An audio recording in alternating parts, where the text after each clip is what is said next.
baseball fans. My name is Dave from the Frontier League Journal. I'm happy you're here because I'm talking to the Tri-City Valleycats.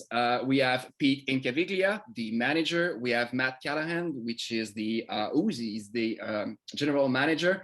How are you guys? Doing great. Thanks for having us on. Doing well.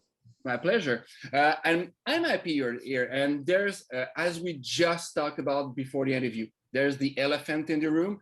The Tri-City Valleycats are new to the Frontier League. I think you have a 3-year deal with the intention of going longer afterwards. Is that it? That's correct, yes. Perfect. Was the 3-year deal like a minimum for the league, or that's what you wanted, or that's pretty much basic? Yeah, we had some pretty in-depth conversations with the league as we were making a decision as to what we wanted to do next. And 3 years was, a term that both sides felt good about. We felt like that was an opportunity for us to, kind of reset and get involved in the league and see where the league is going, see where we're going as a franchise. Our hope and intention is to stay much longer than that. We chose the Frontier League because we feel like it's a perfect fit for our franchise, for our fan base, for our market. And, we really feel like there's a tremendous opportunity for this league to continue to develop and expand. And we want to be a part of that. Mm-hmm. I'm very encouraged by what's happening in the Frontier League. I won't lie to you. I'm a baseball fan first and foremost. I don't think it's a secret that people were expecting you to go to the Atlantic League. What was the detail or the aspect of the Frontier League that made you say, you know what, we're going there? Yeah, I mean, the Frontier League and the Atlantic League, we had great conversations with both. We had a tremendous amount of respect for the Atlantic League as well. And it was not an easy decision to choose between the two. I think from our perspective, we've established a business and a brand and a fan base that's used to short season. So we would normally start mid-June, we'd play 38 games. And we felt like the model of the Frontier League really lined up pretty well with that. So we were excited to add 10 games, but maybe not add 30 games to our schedule. We think that the 10 is a good sweet spot, and that the time frame in which the Frontier League plays is a really good fit for our market. So that was one thing. We felt like the geography of the Frontier League also fit where we are really well, with a couple teams in New Jersey, another team south of us in New York, and of course our neighbors to the north, with 3 teams in Canada in a normal year. So we feel like that was a good fit. And I think the number of teams was attractive to us as well. With 16 teams and 16 markets, I think that creates a lot of opportunity for the league as a whole. And our hope was and is that maybe there's a few more markets that were either part of the New York Penn League or part of affiliated baseball that may end up in the Frontier League when more of the dust settles in 2022 and beyond. So there was a lot that went into it, and we had some tremendous conversations with the Atlantic League, but ultimately we felt like the Frontier League was the right destination for us. That's a nice answer. Well, okay, so there's a suit going on with some insight. So that happened, you react, and you were right to react. I mean, you lose one of the great franchise in the New York Penn League. How do you feel right now about the situation? Yeah, there's not a lot that I can say or comment on with the lawsuit that's ongoing. But just in general, we felt like the process that these decisions were made and the communication was disappointing to us. We were disappointed in the way that both Major League Baseball and some of the other parties involved handled the contraction and the changes within the game. So we were frustrated, we were disappointed, and we've taken those steps that we felt were appropriate to protect our franchise and our fan base. And from there, we're not in the legal business, we're in the baseball business. So we've turned the page, and now we're focused on the upcoming season. You know, there's a lot to juggle with our first year in independent ball and in a partner league, and there's a lot for us to juggle still on the COVID side and getting the stadium ready. So we've, you know, at this point, we've really turned the page. Those things will play out in the courtroom, however they play out, and we're worried about the fan base and what's going to happen between the lines. Okay, it's fair. We should have the manager to talk bit. Oh, Pete, you're there. How are you, man? I'm here, man. Okay, you went and got Pete Incaviglia. I mean, you've got Pete a history of winning in the independent leagues. What was the communication between you two? Who made the first overture for to be on the team?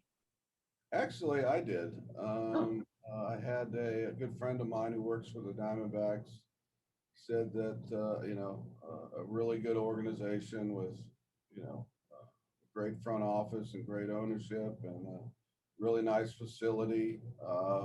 Was looking for a manager, and unfortunately, I lost my job with Sugarland because they got purchased by the Astros, and they're now the AAA affiliate for the Astros in the Pacific Coast League. So I reached out to Matt. I can't remember if it was email or a phone call, Matt. I can't remember. I think it was an email, I believe. Yeah, I think we had somebody had reached out to me and said that you had expressed interest, and I'd passed along my contact info. So yeah, Pete sent me an email with his resume and just an introduction, and then we lined up a call pretty quickly thereafter. This is a pretty ironic situation that your ancient team would be purchased by the Houston Astros. I mean, what the hell is going on here? God damn. Yeah, well, I mean, congratulations to them. Absolutely. The Skeeters has been a really good organization in the Atlantic League. The Zlotnick family who owns the team, run a really good operation there. And I know they were always hoping, being in the backyard of the Major League team, Houston Astros, Sugarland's 20-25 minutes from Minute Maid Ballpark. I'm sure that was always the end game for them. So, I was happy for them, but, it kind of left me looking for a job and doing something I love to do. Okay. As you can see, I'm making a transition to baseball talk, Pete. The Joe is well known. The Joe is appreciated by the fans from what I've heard, because I've never been there. What are the characteristics that you can build a team around that maybe you've talked both about? You know what I mean? So well, is it big or? Yeah, I mean, here's the deal. I mean, the foundation is here. They've been in affiliated ball for 20 years. Matt's been in the professional baseball business for, 20 plus years. And Rick, our president, same thing. The foundation starts with the ownership and the front office. Very strong there.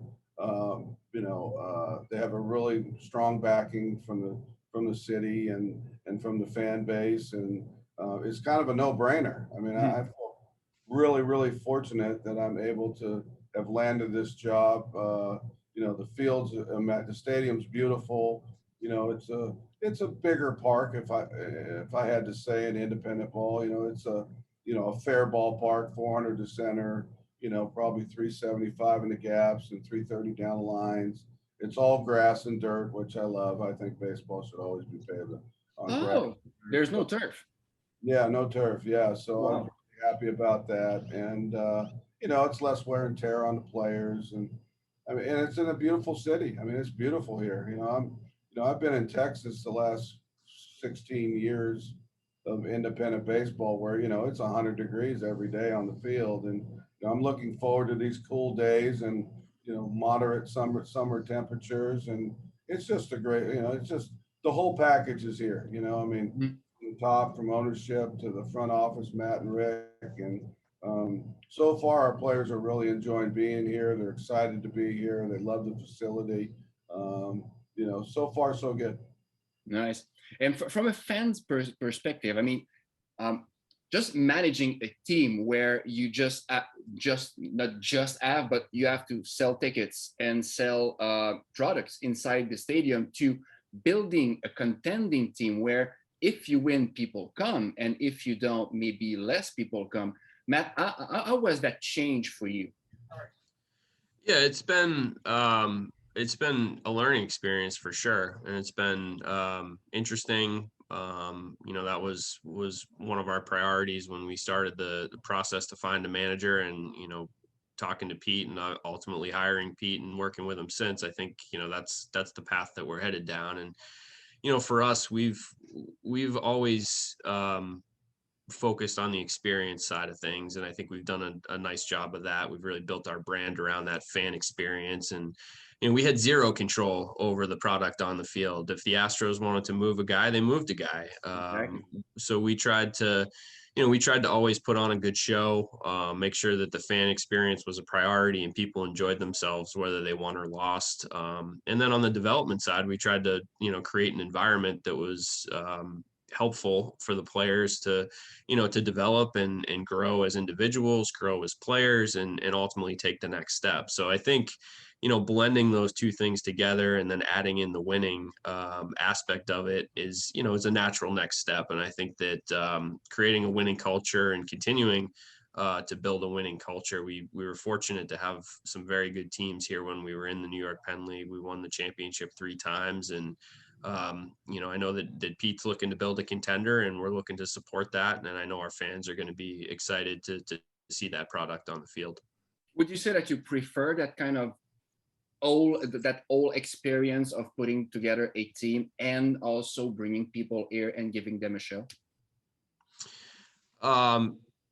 So can you just repeat that for me? Well, what I mean is you do have the option of just sending down, not sending down, but of just putting out a guy out of the roster. Do you prefer that whole experience of doing things and then having the control about it?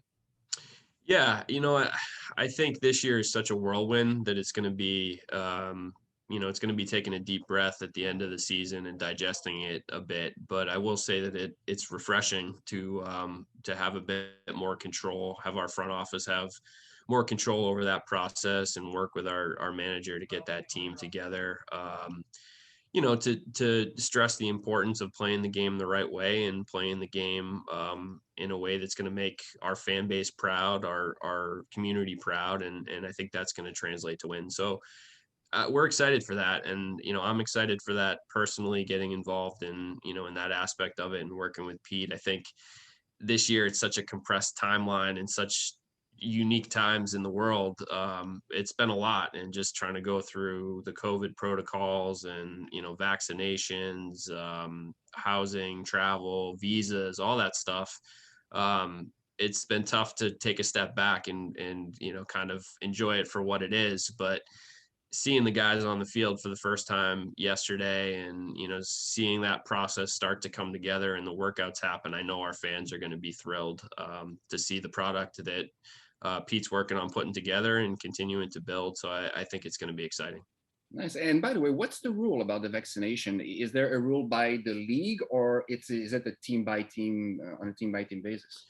Yeah, there's some protocols that the league has in place, depending on how many players you have vaccinated. You know, everything's driven around health and safety and trying to make sure that the season is able to be played without any interruption. So they have some specific protocols in place, and teams are, you know, strongly recommending the vaccinations. And we've been fortunate here to work with our Department of Health. We've been able to offer the vaccine to our players that didn't come in vaccinated, and that's been largely well received for the most part. Nice. Pete, you've been in, as I mentioned, you've been in independent leagues for a long time, but it's your first time in the Frontier League, right? Yes, sir. Yes. How do you feel about the veteran and the rookie minimums and maximums that you have to deal with? Do you like it? Would you like to see a change, or you like this challenge? Well, I love the model. You know, the model to me is, you know, the independent model is what I fell in love with, because, you know, back when I played, and a lot of older guys like myself, you had to earn the right to get on the field. I mean, you had to, you know, the best players played. It didn't matter whether somebody in the front office liked that player, or if he was a first round draft pick, or they got a lot of money in them. You know, it didn't matter. It mattered that, you know, they didn't care if you were a 50th round pick. If you were the better player, you moved up the chain, A ball, AA, AAA to the big leagues. And that's what I love about the independent model, because, you know, there's a lot of passion. You know, this is basically the last stop for most players. I mean, you know, if they don't get picked up out of here, and, you know, their careers are over. So you get guys that are, you know, hungry, passionate. You can teach them and develop them that winning is important. You know, lots of times in affiliated ball, I mean, you know, winning is not the key, you know, it's development. So you might see a guy with a 12 ERA pitching every day, or a guy that's hitting 086 playing every day. And, you know, to be honest with you, that's not really the way the game was meant to be played. Yeah. So you get a lot of guys that are proud of the emblem on their chest, and they go out there and play that way. Mm-hmm. But would you like to have maybe a more leeway to bring veterans in, and not just the maximum of 3 and the minimum of 10 rookies? Absolutely. I would like to see an adjustment there. Yeah. You know, for an example I'll give you is, if a kid has 3 years of rookie ball or extended spring, you know, he's considered the same as a guy who's got 3 years of AAA experience and is under the age of 29. So it's really not fair, you know, to some players, because they can't compete with those guys that got, you know, 3 years of AAA experience, 3 years of AA experience. I would like to have more veteran guys, because I think everybody who's a really good player should have the opportunity to play. And it doesn't matter what your league service is. I understand that we want to stay, you know, in a certain age group. I get that, you know, we want to, you know, maybe lower the age of, you know, instead of it being 29 and under, or, you know, maybe lower it to 26 and under, and increase your veterans, you know. So the whole point of the whole league is to put the best talent on the field, to where your fan base and your ownership is proud of what is on the field. It's a crisp, really good game. And I think right now, you know, the way the league service works is a rookie 1, rookie 2, E1, E2, and then your veterans.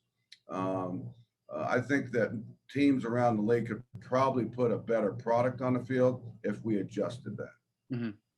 But in a way, it differentiates them from the American Association and the Atlantic League.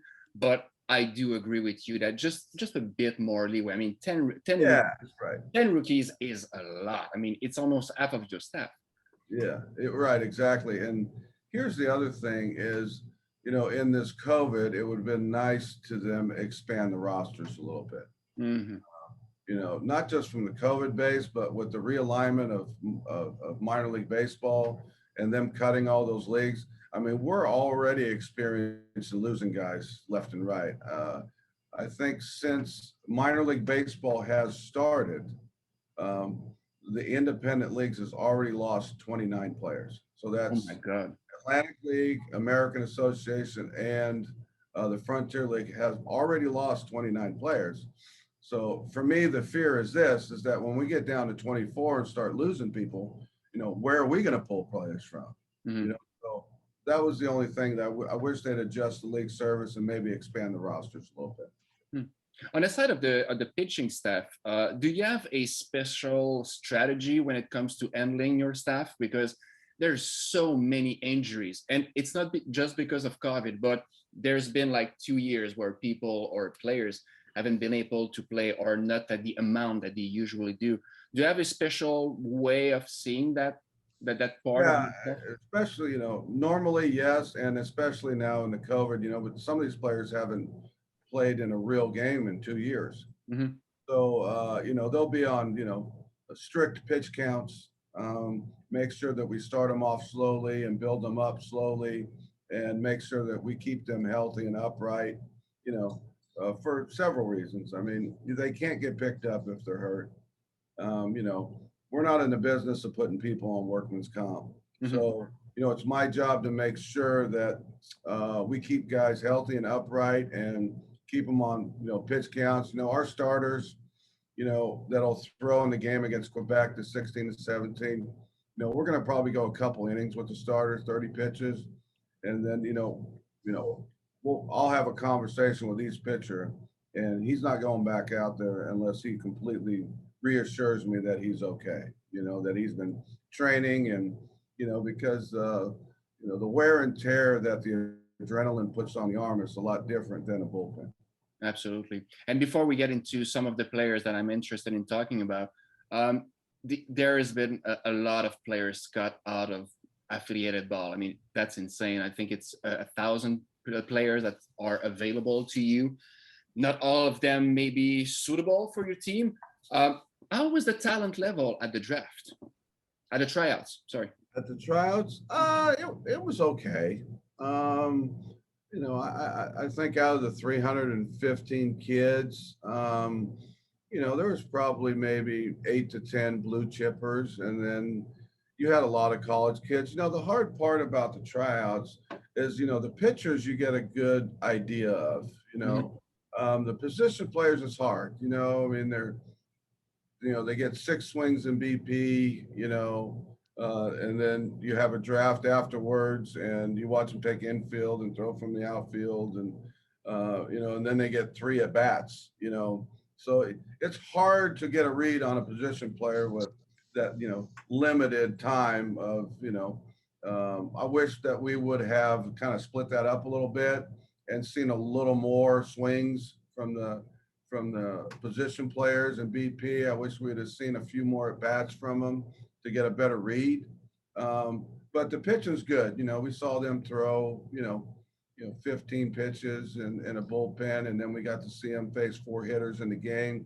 So when I say you go in there, the pitchers you can kind of read really well. The position players, it just wasn't enough there to make a judgment on whether, hey, yeah, this guy can really play or not. So, but it was good. The players were all good. I mean, they did a good job. I think there was, I don't know, maybe I'm going to say probably 25, 30 guys drafted out of that thing. So it went well. It went well. Nice. I talked to Cameron Roth from Gateway. He's into technology. As he mentioned, now you just have to go on Twitter, you just have to go on Instagram, and then you can see the readings from the pitcher, and you pretty much know what his path is going to be in baseball in a way. This is not the overall picture, but it gives you an idea. Are you, Pete, into technology like that, or have you bought into the trend? Well, I think it's a happy marriage. I think there's a lot of good things that analytics has brought into the game, and some of it that I really like.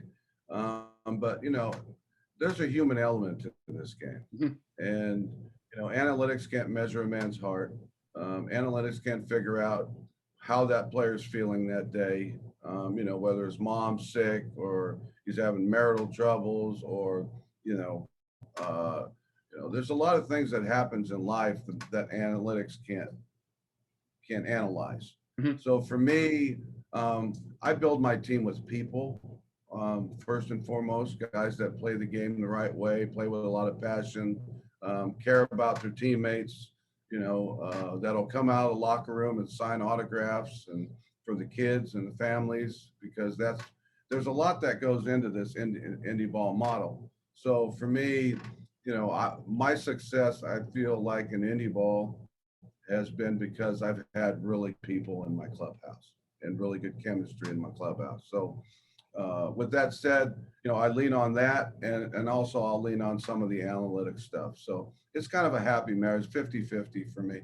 Okay. And when it comes to signing players, is Matt involved in the process, or it's all on you, Pete? Oh, absolutely. Everything I do, I contact Matt, and we work really well together. I'll let him know, who I'm going after, and hey, what do you think? Because here's the deal. We have to work together. The front office and management, your field manager have to work hand in hand, because we're all in this together. And so Matt knows every player on this roster just like I do. So and that's just the way I like to be, real transparent and I'll tell him what I think, and he'll tell me yay or nay, man. It's just, it's worked out really well. And so far, real happy with the talent we've brought in here. I think me and Matt feel really good about the ball club. So yeah, it's working out really well. Yeah, about the talent, you chose three players at the draft, and I'm sure it's a technicality. They were signed on the transaction page 2 days ago, and then the day later they were released. What happened there? Visa issues. Visa issues. Yeah, we had one Canadian shortstop who I really liked. He doesn't have a visa, doesn't have a P1 visa, and the same thing with Puentes. They were both visa issue problems that, the league was told that, they were okay. And then when I sent their contracts in and the league did some check-in, there were some issues with their visas. So your three players, that was what happened? Yeah, exactly. Yeah. Wow. That was a yeah, we were upset about it. Me and Matt, I was excited to get those guys. I really liked Puentes, and I thought he was one of the best 5 pitchers, in that camp. And I really liked Brendan Dadson, the big shortstop, 6'4" shortstop. The limited swings I saw, I saw something in there. He's a Canadian, I think, right? What's that? He's a Canadian, right? Yeah, he's Canadian. Yeah, from Toronto. Yeah. Really liked him. I actually called Pat Scalabrini, and he's actually going to be with Quebec. Pat's going to give him a shot with Quebec. So worked out. Wow. Yeah. And, nice. And Puentes, I think, is going to end up maybe on the American Association road team. They're trying to get his visa issues settled. Yeah. There you go. Well, that's a good news for them. Yeah. When it comes to the players, I have a few questions. The pitching staff, from what I see, and I know I don't have all the information, obviously, there's a lot of relief pitcher, a lot of them. How do you see your starting rotation shaping up?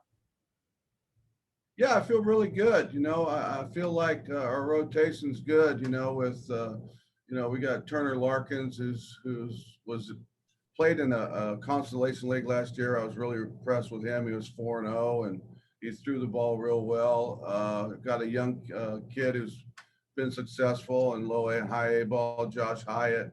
Ryan Williamson, a left-hander who had a really good career in affiliated ball and pitched a little bit last year, I think, in that New Jersey COVID league, and picked up a couple guys, Torres and Sano, come highly recommended. They're both E1, so I'm looking forward to those. So, and there was one more young man, a young rookie pitcher named Canalone that I really like. So I feel really good about our rotation.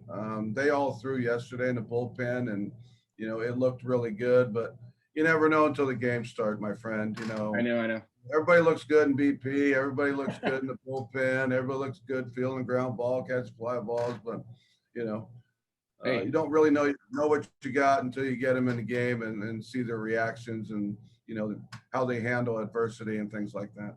I look good in Zoom and in person. My God. At the end of the bullpen or in high leverage situation, would you say that Andrew Bellatti would be your guy? Oh yeah, absolutely. Andrew was with me in Sugar Land. I had him for 1 inning. He's up to 98 miles an hour. He struck out the side, and the Yankees signed him. So I only had him for a little bit. I'm very happy to have him back. He actually took the year off. He just had a newborn, and he was a little worried about the COVID and wanted to make sure he keep his family healthy. So he called me immediately and said, "Hey man, I'm coming back. Can't wait to get there." And that's kind of a no-brainer. It's a relief to have Andrew there. I mean, I don't think he's going to be here very long. If he throws like I think he's going to throw, he's going to be gone in a couple of weeks. Yeah, that makes sense. When it comes to your position player, would you say that John Nunez right now has the upper end when it comes to the starting rotation behind the plate? The starting position? I got you. Yeah, without a doubt. I think me and Matt are real excited about Nunez. I mean, we saw him catch and throw yesterday, take BP from both sides. He's really impressive. He's another guy that I don't think he'll be here it was the first thing. I came up off the field and we both looked at each other. He goes, "Did you?" We said the same thing. "Did you see Nunz? What is he doing here?" You know what I mean? So, without a doubt, Nunz will be our starting catcher until somebody in Major League Baseball gets a glimpse of him. He won't be here anymore. Okay. I just want to make a detour. Do you think that the partnership, because I will call this a partnership with MLB, and I'm talking to Pete mainly, could independent baseball lose its soul in a way? And I don't want to be all doom and gloom, and I'm putting you on the spot right now, but it's weird. Yeah, I think I know. I think I know what you're getting at. I completely understand. I think it's great that MLB wants to partner with indie ball, because it used to be that, I mean, we couldn't even go to the winter meetings. You know, we were like, you know, the villains or something if we showed up at a winter meeting. So it's nice that they've, you know, kind of opened the door. I'm still not really sure exactly what we're getting out of being a partnership. You know, for me, I think that's a great question for Matt. Yeah. What are we getting when we get the shield? You know, I mean, I think that's more of a question. Matt would probably have more info than I would. Yeah, I think that's to be determined. And I think that as a league, that's something that, you know, for us, we bring a little bit of a different perspective than probably some of the other teams in the league. And this is high on our priority list, is what does that agreement look like? Because having been through what we've been through with affiliated ball and with the relationship with Major League Baseball, I think there's a lot of value in maintaining some level of independence. I think there's opportunity to create, you know, synergies and a partnership with MLB, but I think that needs to be a thoughtful conversation on behalf of our league, and, you know, trying to figure out what we want out of the partnership and what makes sense. My gut says on the player development side, I think you're going to see more players get signed out of independent ball, out of partner leagues moving forward. And I don't view that as a bad thing. I think that's just a different role for the partner leagues, the independent leagues in player development. And I think that you'll see that increase as time goes on. But the leagues need to, I think, advocate for themselves and make sure that that relationship is, you know, it makes sense on both sides. It's not just a one-way relationship with Major League Baseball. And that's, you know, that's the perspective that I think we bring to the table. And that's something that, you know, we're going to be vocal about within our league. And we want to make the relationship work. We want to make the partnership work, but I think we need to be strategic in that. Is the home run derby in extra inning, is it confirmed? Can you talk to me about this? Yeah, that is confirmed. We confirmed that at the league meetings, ownership meetings in April, and it's you know, it was a good topic of conversation within the room, and, you know, I think this is a good year to do it. Everything, the ballpark experience is going to be different throughout the entire league. Just knowing what we're all dealing with capacities and COVID and things like that, and, you know, I always go back to it. I'm a traditionalist at heart from a baseball perspective. I grew up watching baseball with my grandfathers, and, you know, they taught me the game, and, you know, just everything was traditional, and I love that. But the reality is we need to create excitement as an industry and as a game, and we need to get fans and especially young fans reinvested. And if this is an opportunity to do that and create that excitement, then why not try it? Why not take advantage of it? I know Pete had that in the Constellation League last year, and he was one of the architects of that rule. So I think it's going to be exciting. I was not expecting that. Wow. So you liked it, Pete? Yeah, I mean, you know, we had 142 players, and we were trying to figure out a way to save our bullpens, you know, because we, you know, the numbers, you know, what we wanted to do is give guys the ability to, you know, to hone their skills and, you know, be able to play baseball, you know, in a COVID year. So I came up with the idea that you take 3 players from each team in a tie ball game, and each player gets 3 outs. Anything but a home run is an out, and that would decide the game. And our fans absolutely loved it. I mean, they were crazy. The media loved it, and it came off really well. So we had some discussions at the Frontier League managers meeting. They were going to do a one player, 10 outs. And I think that it's going to be adjusted and do it the way we did in Sugarland, because when you have one player that's doing it all the time, it doesn't include the team. Yeah. When you have three guys, you know, and usually in your clubhouse, you have three guys that are probably leading that clubhouse. So the players, you know, will rally around those guys. So I think it's more of a team win, you know, when you have three guys, you know, your leaders in your clubhouse or the guys doing that, it's a better team win, you know. So hopefully, I haven't heard back if they're switching that yet, but I think all the managers that were there really like the other model better, where we got three players from each team. As a matter of fact, Pat Scalabrine was one came over to me and says, "Hey man, we need to not do it this way. We need to do it this way because it's a better team game." So he kind of instigated that, and then everybody else fell into place. So I hope they take that model. It's a lot of fun, and it worked for us. That makes sense. And when it comes to yeah, go ahead. I was just gonna say, based on what I saw yesterday with our first workout, I like our chances if we get to extra innings. It's a pretty good pop on the club, I think. Yeah. Who would you say on the team as the better pop? I mean, the three guys that you would send. You know, to be honest with you, I think I'd have a hard time picking right now after one day, huh, Matt?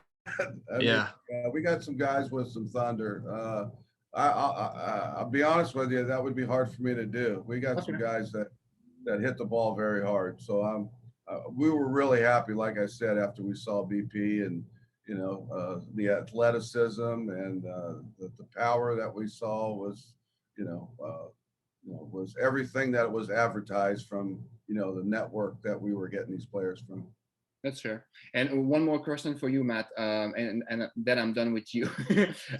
When it comes to the video streaming, this is one of the questions I get asked a lot. And I'll speak for me. The communication from the teams and the league right now on that topic is shitty and very, very shitty. I mean, nobody says anything, nobody answers any questions, or you have to pry them from them. You pry it from them. I think it's not going to be centralized. So each team will do its own thing. Is that it? Yeah. So it's a work in progress. Okay. You know, I think that's fair to say. I don't think what you're saying is inaccurate. You know, I would say from a fan perspective, I would just ask for patience on behalf of the league. You know, I think we're all in a challenging spot, trying to focus on the logistics of getting the players here, making sure everybody is healthy, safe, and situated, making sure we're able to open up the ballparks. That's priority number one. And I think the streaming will come together. I really do. I know everybody is working on it, myself included, but it's on the priority list, but the priority list is about 4 pages long. So it's just a question of, you know, when we get to it, and really just kind of working backwards from opening day. So from our perspective, we're investing in the stream. We're adding cameras. We're partnered with Verch, a company that's going to be handling a lot of our production. So they'll be doing a lot of the switching on that. The league itself is working with Vimeo, so it will be centralized in some respect there. Each team is going to be handling their own stream, and I know they're still working through some of the subscription stuff and how that's going to roll out. But it's coming. It's definitely a slow process, but I do think it will come together as we get towards opening day. And you know, I think you'll see it continue to improve as the year goes on. And it's a priority for the league, but it's one of many on everybody's list right now. Sorry, I have to be blunt. It's just so many people are asking, and the answers are just trickling down from I don't know where. So it's very difficult for us to just give the time of the day, and that's it. Yeah. But thank you. I appreciate that. Yeah, and I'm good with blunt. Blunt is direct. That's easier to answer. So Oh, you no get that worries. from me. And Pete, 2 more questions, very quick, I swear. Sure. I would not be doing my job if I did not ask you about Miguel Tejeda. What's happening with him? Where do you see him in the field, and what have you seen from him? I know it's just one day, but what's the report right now? Well, actually, Miguel wasn't feeling well yesterday, so he didn't get on the field. Nope. But, I'm really excited. You know, I got him, competing for a job in center field. He comes highly recommended. Was played for the Phillies for 1 year and then got released. And all that COVID mess. What I've seen, video-wise, what I've heard from Major League Baseball player, very athletic guy, runs well, has a good arm, does have plus power. So I'm looking forward to getting him on the field today and seeing what I got. Perfect. And last question. I'll plead ignorance. I don't know how you manage your in-game strategy. So do you put runners in motion? What can fans expect from you on the field? Well, I can tell you, running the bases is a pet peeve for me. I mean, we're going to force defenses. When a guy gets a base hit, we're going to round the bases hard. We're going to force defenses to stop our runners. We will run. We will put a lot of pressure on defenses. My teams tend to lead the league in stolen bases, even if I don't have any, per se 50, 60 stolen base guys. To me, the game will dictate, the pitcher's time to home plate, the pop time of a catcher, and we'll take advantage of anybody's weaknesses if they got a catcher in there that's doesn't throw real well, or we got a pitcher on the mound that takes a lot of time throwing the ball to home plate. I mean, we will take advantage of all of that. Absolutely. Perfect. Guys, you gave me way too much time for a little guy from Quebec City. I appreciate that. It was a privilege and an honor to talk to you. Let's keep in touch during the season and have a great first season in the Frontier League. Thank you. Thanks for having us, man. It's my pleasure. Thank you, Dave. Nice to meet you.